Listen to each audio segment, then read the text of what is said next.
Welcome back, guys, to our little live streaming. Today, as promised, we're going to try and show you some training, especially for riders. And Honey's going to be here and try to get me back on track when I fail, as I tend to keep on track. What we're going to try to do is to show you some exercises and some reasoning behind why we choose these exercises and why we choose to do them the way we try to do them. The reasoning is that quite a lot of us, maybe most of us, tend towards movement patterns that are not very good for athletic endeavors. Among these athletic endeavors, riding. So what I'm going to try and do is I'm going to try and show you on something I've chosen to call a horse and a rider who are seated on this on a whiteboard that I've got over here, and I'm going to try and show you how the musculature should or is supposed to work when you ride, and from that we will try and base our exercises to do the job. It's important now that we understand that the point isn't to be strong so that you can pull, kick or whatever at your horse. That's not the point at all. The point we're trying to make here is that if you want to have an independent seat, that means that your seat is supposed to be able to cope with the horse's movements, more or less whatever they may be. Not in the most extreme rodeo-like movements perhaps, but very close to them anyway. And we need to be able to cope with the powers of the horse when the horse moves, and we need to be able to balance and stay independent of the movement.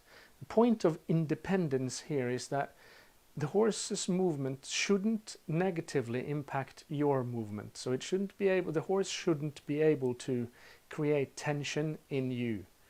Tension here, of course, we use as that negative tension. It's not the tension that's needed in musculature to contract so that you can move. So we're going to go to the whiteboard, and I'm going to try and show you guys how it's done. We good? Right, so this is a rider, as you see, on a horse, as you hopefully see. And what we've done here is we've taken a very, very light-footed approach to how the skeleton is supposed to work. So this here is the rider's pelvis.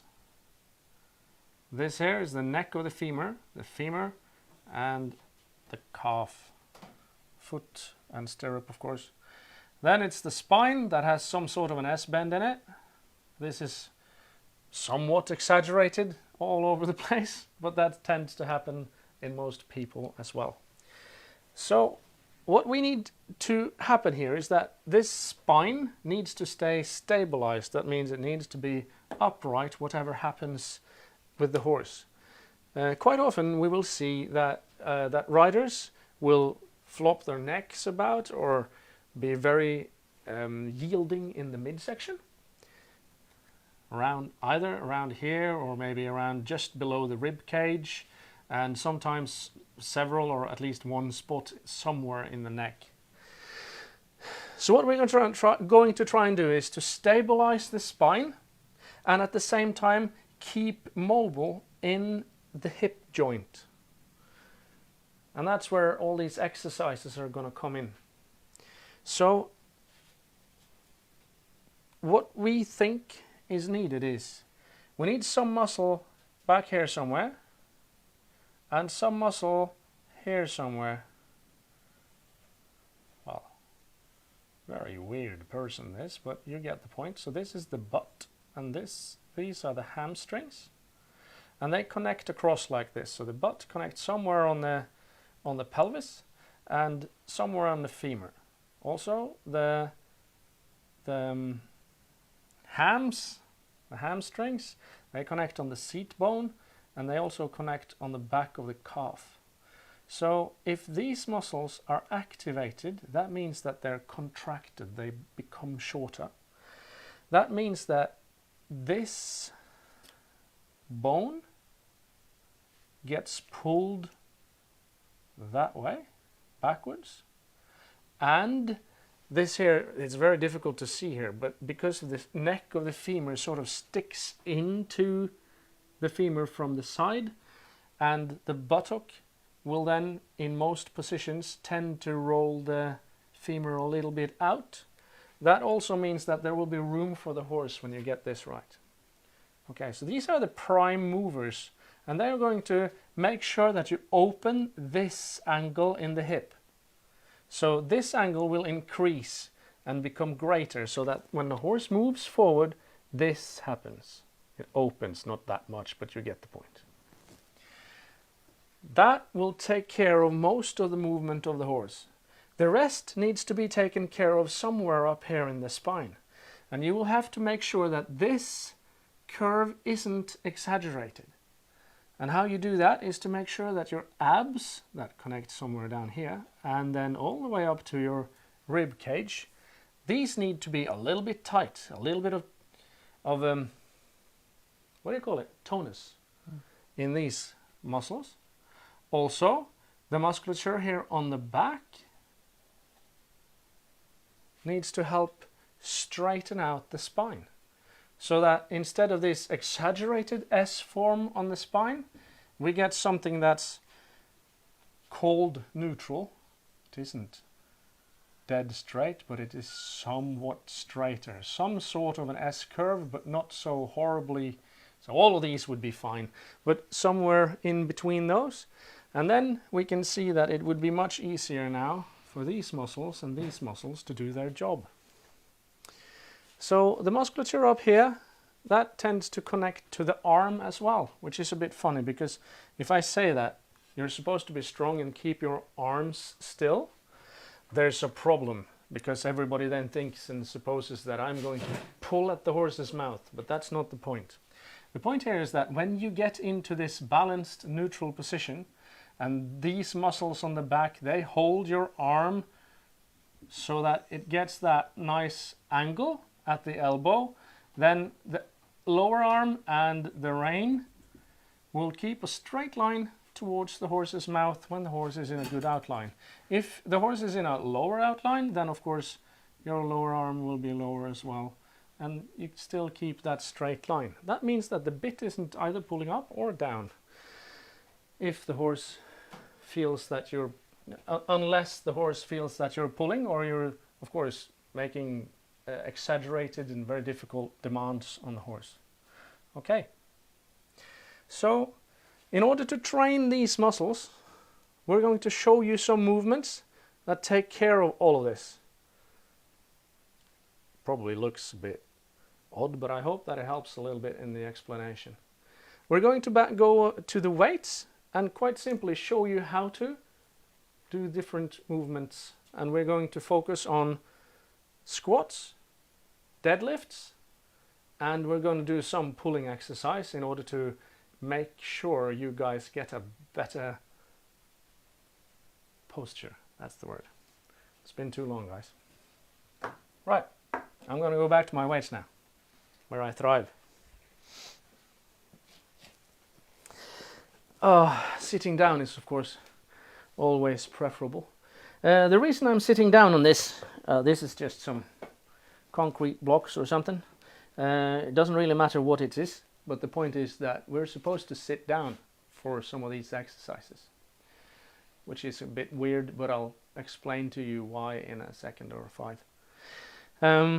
We'll put some weights here, and that's just to get the bar the correct height off the floor, so it's easy for me to do the right thing without messing up too bad. We will show you also how to do these movements without weights, because you don't need weights to train this. The point isn't to become ridiculously strong. Of course, some of us like to train and believe that we aren't ridiculously strong, but that's not what we're aiming at. What we're aiming at is to change or improve on the way you move, so that it's easier for your horse to do its stuff, and it's also easier for you to ride correctly. That's our aim for the day. Okay, we're going to try and start with a squat. And I'm going to start with a squat here from this rock stone. And my squat for today is going to be really weird. It's going to be a real weird looking squat. And I'm going to just start by moving forward to about here. And then I'm going to squeeze myself up from that. This is a squat that will make you a better rider. We'll come back to why right now. So if I were to squat like this, I can squat like this, that's not a problem. It's a really good squat, and for a competition, this is brilliant. It works fine. It's just what you want to do. It gets all these big muscles into the movement and all sorts of stuff. But there's a few problems. For instance, there's no room for a horse. Absolutely tiny. If there is room for a horse at all. Maybe a thoroughbred can do it, but I don't think so. Lots of us have horses that are significantly wider. Sometimes they are wider on top, so you have to rotate your hips out quite a lot, or be sitting with your feet straight out, which doesn't look too good. So what we're going to try and do is to train for having a wide angle, both with the femur, how it's related to the pelvis, like this, and how the foot is aligned. Because we shouldn't ride like this, right? We should ride feet straight forward. And there are reasons for that, even up here in the hips. So if I can ride with my feet straight forward, it is possible for my hips to generate more torque. Sounds weird, but the point is that you can move much easier and much more stabilized forward through the pelvis if you move that way. The reason for that is that the musculature that we're working then, this on the butt, on the outside of the butt here, it wraps around this neck of the femur, and then the femur down, right? It sticks into the pelvis like that. And then a lot of this musculature wraps around here in all sorts of funny ways. And if you can stabilize with these, it's easy to keep the pelvis upright. And if you can keep the pelvis upright all the time, then you have a very good basis to build your own balance and a good posture upon. It's hard to build a posture from the head down. It's much easier to start with a better piece like the pelvis, which is maybe your main attachment to the horse even. Right. So I'm going to go back to this squat of mine. I'm going to try and sit back onto this chair, and I'm going to have a very wide stance. I keep my feet pointed outwards a little bit, like you can see. I could try and keep them like that, but I'm really cold and it's really difficult for me. So I think I'm going to allow my feet to point outwards. So that means I listen to my own body and let it tell me a little bit about what I'm trying to do, what I need to try to do. So when I am in this position, what I need to think about now is to move my butt backwards towards the wall behind me, or well, the lack of wall in this particular case. So I move my butt back, and my knees have hardly started to move at all. The knees aren't moving, but the angle is moving just a little. Oh, and I fell down the last little bit. I'm going to have to try and do that better. Again. There we go. So I'm trying to keep my knees behind my ankle. So I'm not sure if it's really showing, but the ankle here is in front of my knee. And when I manage to do that, I ensure that the muscles we just talked about on the whiteboard are doing the work. Unless I do this. I can do slowly until I feel that the hips load up, and then I start by tightening the butt and pushing the floor away from me, that to both sides. I squeeze up so I can activate the back side of my thighs and my butt properly. And that's why I did what now? 3 squats, and I'm already sweating. So this is really hard work actually. And the idea is to improve your posture and improve your movement. This will be challenging for quite a lot of people. And if it isn't challenging, it is likely that you have dropped a point or two. Go back to the video, refer to it, and find if you have dropped a point or something. So that's the squat. You don't need anything but a chair or a rock or anything to sit on, really.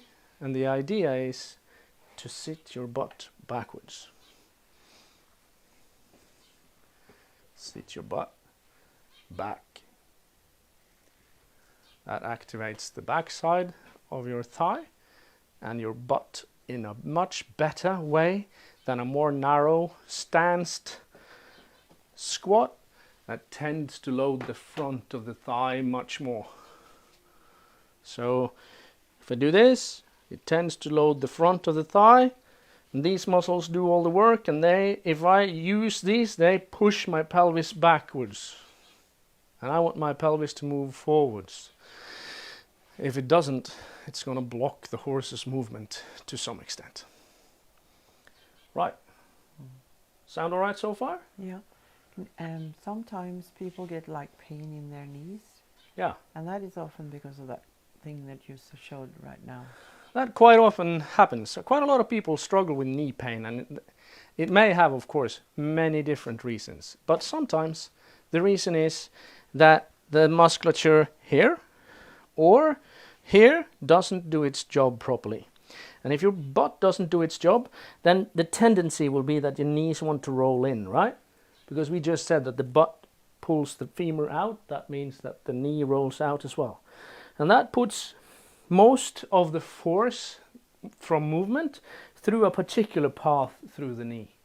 So, of course, the same happens or the opposite happens if I turn my butt on and squeeze my knees out, then the force takes another path through the knee. So it can be that you have too little power here, meaning that this is too exposed. Or it could be the other way around, that's also possible. And the thing that Hanne is relating to is that most of us are so strong in the front of the thigh that almost all the work happens here. It is actually possible to do, if I support myself a little bit, a squat that doesn't involve these that are still soft. But these are not soft at the moment at all. So if your squat looks somewhat like this, then it is often that you have more of the energy travels this way, and you're not supporting your knee with the back side of the thigh. So that quite often results in knee pain. For some people it can, at least. And if you are one of those, maybe it can help. Let's hope so. Mm-hmm. That was what you wanted to ask? Yeah, just an example, and that was brilliant. The answer was good. Brilliant. All right. So we've done some squatting, and now we're going to do some deadlifting. And the deadlifting, of course, will activate even more muscle than we just did, because we're going to hold this in our arms, which is a bit weird for a rider, but we'll see if we can relate it to riding nonetheless. Right. So a regular deadlift for most people looks a little something like this. We grab the bar somewhere here, depending on how wide your stance is. Some people like a really narrow stance. There have been like world record holders with their heels almost all the way together. This looks and feels ridiculous to me, but some people are strong in those angles. So a regular deadlift, somewhat shoulder width for most people, maybe a little bit narrower. Then we sort of sit down a little bit. Now I moved my knees quite in front of the bar. I try to lock my shoulders in and stand up with the weight. Try to stay stabilized throughout my body. I'm going to do the same thing back down. Try to move the bar in a straight line up and down. That's what the regular deadlift looks like for most people. And that is very close to what we saw in the squat, isn't it? The regular squat. We move the knee forward and all sorts of stuff like that. But because the weight tends to hang forward a little bit more, it is very, very good for developing the back musculature. Both the wide muscles of the back and the ones that are supposed to make that double back in the horse, you know, when the horse has this beautiful double bump all the way through its back. Those muscles in the human will also be very good to develop. But this then would tend to train the front of the thigh again, which is something that we try to avoid. Not because it's bad to have strong fronts of your thighs, remember, but because most of us are not strong enough / aren't used to using the musculature on the back side of your thigh and your butt. So what we're going to do now is try and use that butt for something other than just sitting on. And we're going to take a quite different stance for the deadlift. What I'm going to do then is quite simply the same thing as I did when I squatted. I'm going to move my legs out quite a lot. For me, it tends to be about aligned with that ring. If I have my ankle thereabouts, that works fairly fine for me. Again, I turn my toes out a bit. This is because I still need to get more roomy in my hips. So you'll have to excuse me. There's something about perfection that I haven't reached quite yet. So I'm going to try now and get down here. And now I try to keep these calves perpendicular to the ground instead of them moving forward like that, which you saw in the other deadlift, right? Then I'm going to try and grab on and get my shoulders in the right position. And then I lean back until the weight comes up. And then I stand up with it. It is a good thing if I can think about ripping the floor apart with my legs. So it's a quite similar movement to the squat movement that we did. And it's supposed to be. The difference is that here you have to hold the weight with your shoulder blades back like that. The shoulders should not hang forward like this when you ride. This will tend to make you pull at the horse's mouth. I know it doesn't feel like it. It feels like you're giving your hand to the horse and it's all nice, but you're giving your hand away to the horse, which isn't all that good. What we're trying to do is to stay stabilized so the horse can find your hand in the same position always. Much easier for both. But we've talked about that quite a lot already, haven't we? So this will train you if you make sure when you pick the weight up that you pull your shoulders back and down instead of letting your upper back roll over like that, which is really easy to do if the weight is heavy. Be careful. The point isn't to make you hella strong. The point is to make you move better. If you want to get strong, lift heavier weights by all means, but this is not the main point of this here stream. It feels like that didn't last too long with the deadlift. I have a question. Yes, please. Sometimes I feel like if the weights are a little heavier than the ones I think that are easy, you know, a little more than the easy ones, they will sort of make me coordinate better. Mm-hmm. Sort of force me to not cheat, if you understand what I mean. Yes. So it is a good thing that the weights are not heavy, but they're helping you, because you know what I think you're trying to achieve is that the weights are sort of forcing you to use the whole body correctly and coordinate in a new way, and sort of manipulates your brain to coordinate differently. Yes. The bar especially has a unique property that the body does not have on its own. If you train for gymnastics, for instance, if you train pull-ups, if you train squats without weights at all, as I showed, but we'll get back to the proper squat as well, and you do pull-ups and push-ups and sit-ups and all that sort of stuff, the point of those exercises is to move your body in relation to whatever is around you. And the point of lifting the bar is that the bar will at some point become heavier than your body, which means that you have to move your body around the bar, not the other way around. And that is quite a new experience for quite a lot of people. And I think that's related to what you are trying to say. I have trained with weights for a long time, not that I'm particularly accomplished at it, but I've trained with them for so long that for me it's the correct movement gets harder the heavier the weight gets. Right. For me it does.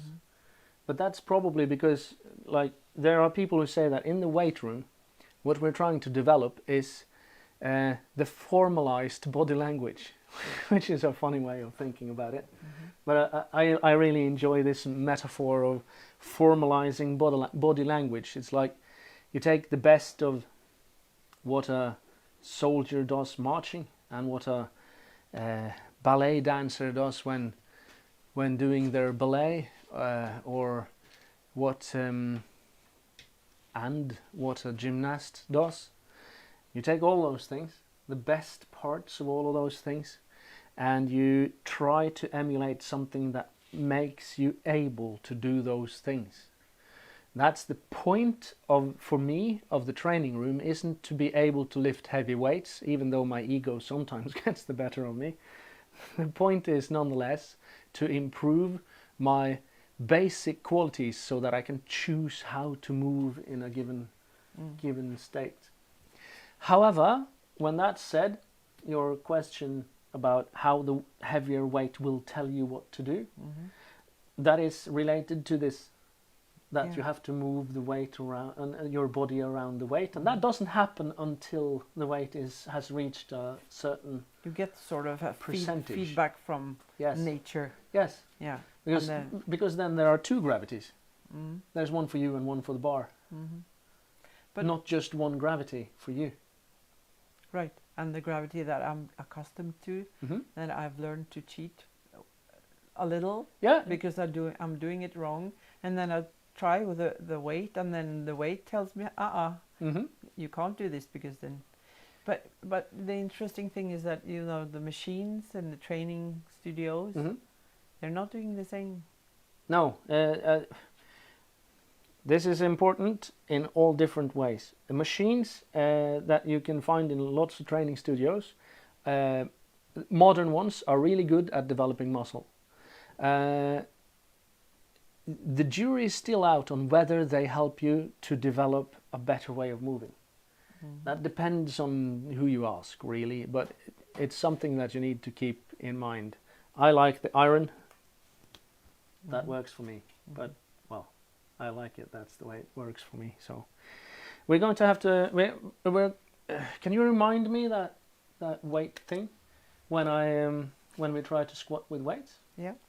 And I'll try and show you a couple of ideas there that'll play into the same thing.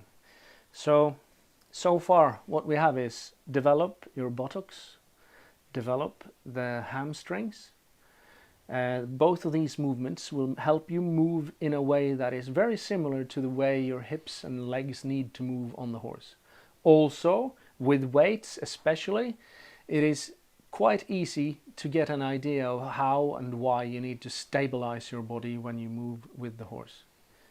All right. We're going to go to the squat with the weights on. It's going to be a little bit backwards because of the filming arrangement. It's a little bit difficult to do it correctly. So you guys will have to excuse me for that. I'm just going to put this bar up where it belongs. I'm going to put it just in your way. Yeah, I'm a little afraid. No. I don't think it'll go further than that. I really hope it won't. I won't. No. All right. So, Hanne says that when she puts some weights on, some little bit heavier weights, that is sometimes something that will help to make her move better under the weight. Which is half the point, at least. So that's really good. When I put the weight on my shoulders, you can see here that I can put the weight right on top, like that. Or I can put the bar here, which is a much lower position. And then it's like, what, why, and what happens when I do that? What happens when I do this is that effectively I have just shortened my spine. So that if I lean forward now, with the weights low, it is easier for my body to keep upright than if I move the weight up here, which is about an inch higher or whatever it is, right? Mm-hmm. So if we get back to Hannes' question, when you squat or when you deadlift, when the weight reaches X amount compared to your strength and body weight, it will your center of gravity will be whatever that is, right? Mm-hmm. The bar's center of gravity will be whatever that is. Mm-hmm. But then as you increase the weight and you try to make those two the same thing, mm-hmm. the increased weight moves the bar away from your, or the weight mm-hmm. of the bar sort of away from you, right? Mm-hmm. And that's the same idea as moving the bar up and down on your shoulders. Mm-hmm.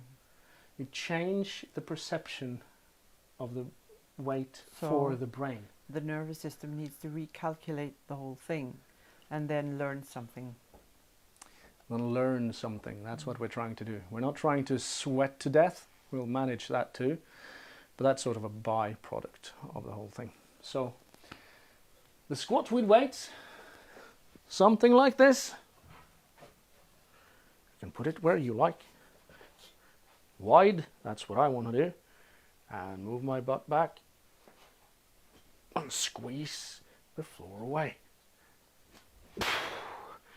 What we're doing here is, when I get down here, I turn some musculature off. I turn off my butt, I turn off my hamstrings, so that I can almost lift my legs from the floor. But I don't turn off my abs and the stabilizers around the spine. Then I turn the butt back on. You can see the knees move. And then I squeeze back up. What happens then is that I train my muscles and my brain to turn my muscles on and off when I need to. For me as a jouster, that's a great thing to have. If I'm able to be relaxed, ride relaxed, and then all of a sudden turn all the muscle on and smack my opponent, that's of course a great asset for me as a jouster. It is also a great asset for us as riders, because sometimes the movement suddenly becomes violent, as you well know, I suppose. Mm-hmm. Right, so with these two movements, well, three if you add the weights, you will be able to train most of what you need to become stronger at what we have been, well, chiming on since we started the streams, I guess, mm-hmm. and since, well, 15 years before that. Mm-hmm. So I have only one exercise left that I want to give you this day. There are more exercises that are great for riding, and we'll come back to some of those, but they get into a little bit of supporting exercises that help you be able to train more, stuff like that. So we're going to get back to that. What I'm going to do now is do a simple thing. This is a rubber band. I'm going to just put it around, in this case, my training cage. And then I'm going to do a simple pull to the face. And what I'm going to try and do, you can see bad posture, good posture, bad posture, and good posture. And you can do this in all sorts of different angles. And some of these angles even look a little bit like how you're going to look when you ride. And now, to get this to work, I have to pull down. I don't want to do that. I want to pull my shoulders back and keep them there. Now this horse is pulling horribly on my hand. I hope that my real horse won't. But I need to be able to keep my shoulders here. If I can keep my shoulders here, I will be able to keep my fingers soft and the connection to the horse soft. And if you practice this, it will make sure that your iPhone headaches go away. Well, any phone headaches, obviously, as you And understand. this is important because many people think that when you're training like that, you're training how to pull on your horse's mouth. Mhm. But you're actually training your muscles in your back so that you're able to sit straight and not pull at the horse's mouth. Yes, because this is what happens to my posture. Mm-hmm. And then now you become balanced so that you don't have to hold yourself like Mm-hmm. yeah. I don't have to be, if I do this, I'll be hanging behind the horse and I'm holding its mouth and everything just Because becomes you're trying horrible. to- I'm not balancing. We need to train our bodies to be able to balance during difficult movement. That's what we're trying to do with these fairly simple exercises. Right, 3 simple exercises that anybody can do. There's now everybody's going to ask, how many and how heavy? I have no idea. It depends on whoever is sitting out there, right? For me, heavy, often. For Hanne, not heavy at all and not often at all. Mhm. But you can vary it all the way from, let's say, trying out a new movement under circumstances that are very easy to control, to testing your absolute maximal strength under circumstances that are still fairly under control. So both of those things are possible in here, and everything in between, and you can do that. So this is, you can think of it as this first. Try to do some of these squats and some of these deadlifts and some of these face pulls. You can do pulls if you don't have a band or you don't have weights and you don't have access to all sorts of things like that. It isn't worse than this. You can stand up, bend over at the hip, mind you, and then lift something to your chest. It is basically the same movement. Make it be light so you don't mess up your lower back. Train, or let's call it something else. Let's call it practice these movements if you aren't already practiced in them. If you are practiced in these movements or very similar ones, then train the movements. If you need help to know how many times you should lift it and all that sort of stuff, then it is likely that you already have enough by just doing something. If you already know a lot about weightlifting, well then please use it to the best of your abilities. That's all anybody can ask of you. What we're going to try and do now, after showing you this, we will, of course, later on we will reinforce some of this, and sometimes you can see on my Facebook page that I've shared some lifting where I lift to the best of my abilities. All sorts of stuff like that will also happen. I think we have a question. Yeah, cool, several. Let's hear it. Gita is asking, when you deadlift, why don't you hold your hands the same way when you lift? All right, this is a very good question. I will have to say 2 things. First, it is better that you don't do what I did. All right, so I will correct that. You can keep a double overhand grip like this. I did not do that. I turned one hand the other way around. The reason I turn my hands like this is that when I deadlift, I quite often deadlift really heavy, and this way the weight doesn't want to roll out from my hands. Here it wants to roll that way. If I keep both that way, it rolls this way, and it tears my bicep probably. So this makes your grip stronger. It's quite simply only that. For some people it feels better in the shoulder girdle as well. So by all means, please keep a double overhand grip like that. That's a good question. Thank you very much. Yes? Yeah, and Katarina is asking, do you prefer the back squat for this specific purpose, or could I use the barbell with a safety bar like the one you have in the back? You could use the safety bar by all means. That's even better. I prefer the safety bar myself. You know, I'm an old man now, and my shoulders don't really want to play at this anymore. So for me, it's really difficult to get my arms far enough back without making some weird sort of thing with my spine. So the safety bar is much better for me to use like that. I'm using that not all the time, but The safety bar. The safety bar. When I do the squat, I'm using that one. So I can't. Say I don't all the always time. squat, but when I do, I use the safety bar. Yeah, good. Yeah. Good. Some memes even. Goodness me. Our game is improving. That's it. Very good. Those are good questions. I'm going to give you guys just a few more seconds to hack away with questions. In most of these details, there are answers for them. Some of the answers will help you in particular. Some of the answers that are opposite will help me in particular, or you understand. So this is not universal always. What we're trying to show here are 3 exercises that are more or less universal, because most of us need more quality in those movements. So that's what we're trying to aim for.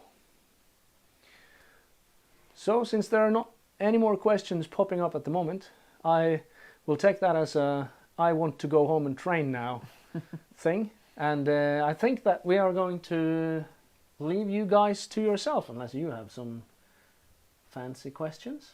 None in the crowd? Good. Well, then I think we're going to just call it a day and say thank you very much for joining us. We'll be back in a couple of weeks. And what's the subject then? I think we're doing some untangling. Untangling? Yeah. Look at that. Untangling next time, which will prepare you for this stuff. Goodbye, guys.